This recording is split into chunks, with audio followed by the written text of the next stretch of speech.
എവിടെയോ കേട്ടുമറന്നൊരു കഥയാണ്. ഒരു വീട്ടിലേക്ക് ഒരു മനുഷ്യൻ കയറി വരികയാണ്, ഒരു യാചകൻ. ജനലിലൂടെ അദ്ദേഹം കാണുകയാണ് തൻ്റെ വീട്ടിലേക്ക് ആരോ കയറി വരുന്നു. ഗേറ്റ് പതുക്കെ തുറന്ന് അകത്തേക്ക് കയറി വരുന്ന അവൻ കുറച്ച് കഴിയുമ്പോഴേക്കും വഴി ദിശ മാറി സഞ്ചരിക്കുന്ന പോലെ തോന്നൽ. പൂന്തോട്ടത്തിലേക്ക് കയറിപ്പോകുന്നു. തൻ്റെ വിലയുള്ള പനിനീർ പുഷ്പങ്ങൾ ഓരോന്നായി ചവിട്ടി മെതിക്കുന്നു. ചില പൂക്കളൊക്കെ അല്ലികൾ അടർന്ന് വീഴുന്നു കാണുമ്പോൾ അകത്തുനിന്ന് ഈ മനുഷ്യൻ്റെ രോഷം അതികഠിനമാവുകയാണ്. അതിനുശേഷം അകത്തുനിന്ന് ആക്രോശിക്കുന്ന ശബ്ദത്തിൽ ആരടാ അത് എന്നൊരു ചോദ്യം. അത് കേട്ട് അവൻ പരിഭ്രാന്തനായി. പരിഭ്രാന്തിയിൽ കുറെ കൂടി പുഷ്പങ്ങൾ തകർന്നു വീഴുകയാണ്. അദ്ദേഹത്തെ ഈ അകത്തുനിന്ന് ഈ ഗൃഹനാഥൻ പുറത്തേക്ക് കടന്നു വന്ന് ഈ മനുഷ്യനെ തള്ളി പുറത്താക്കുകയാണ്.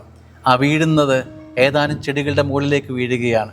അവിടെ നിന്ന് അദ്ദേഹത്തെ എടുത്ത് വെളിയിലേക്ക് ഗേറ്റിൻ്റെ പുറയിലേക്ക് മാറ്റുന്നു. അതിനുശേഷം ആ പുസ്തകത്തിൽ ഇങ്ങനെ എഴുതിയിട്ടിരിക്കുകയാണ്: ആ കയറി വന്നവൻ ഒരു അന്ധനായ യാചകനായിരുന്നു എന്ന്. സ്നേഹമുള്ളവരെ, ചിലപ്പോഴൊക്കെ നമ്മൾ അടുത്ത് വരുമ്പോഴാണ് തിരിച്ചറിയുക ചിലരുടെയൊക്കെ ജീവിതങ്ങൾ വെട്ടമില്ലാത്തതായിരുന്നു. അതുകൊണ്ടാണ് അവർ എൻ്റെ ജീവിതത്തിൻ്റെ സന്തോഷങ്ങളൊക്കെ കെടുത്തിക്കളഞ്ഞതെന്ന്.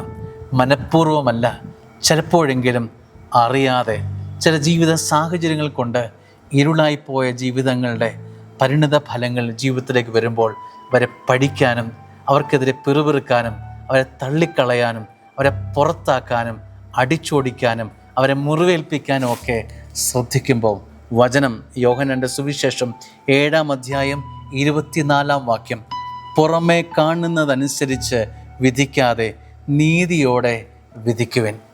പുറമേ നിന്ന്, അകലെ നിന്ന്, ഒരുപക്ഷെ സമൃദ്ധിയിൽ നിന്ന്, നമ്മുടെ സന്തോഷത്തിൻ്റെ ഉച്ചസ്ഥായിൽ നിന്ന് നമ്മൾ കാണുമ്പോൾ ചിലതൊക്കെ നമുക്ക് നമ്മുടെ വിധിയുടെ സ്റ്റേറ്റ്മെൻറ്റുകളൊക്കെ ബാലിശമായി പോകാറില്ലേ?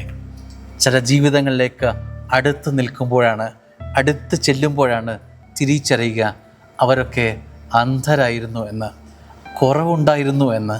ഒരുപക്ഷെ ജീവിതത്തിലെ ചില വിഗതികൾ കൊണ്ട് വീണുപോയ ജീവിതങ്ങളായിരുന്നു അവ എന്ന് തിരിച്ചറിയാൻ വൈകിപ്പോകും. നമ്മുടെ വിധികളൊക്കെ നീതിപൂർവം ആവട്ടെ. ആമേൻ.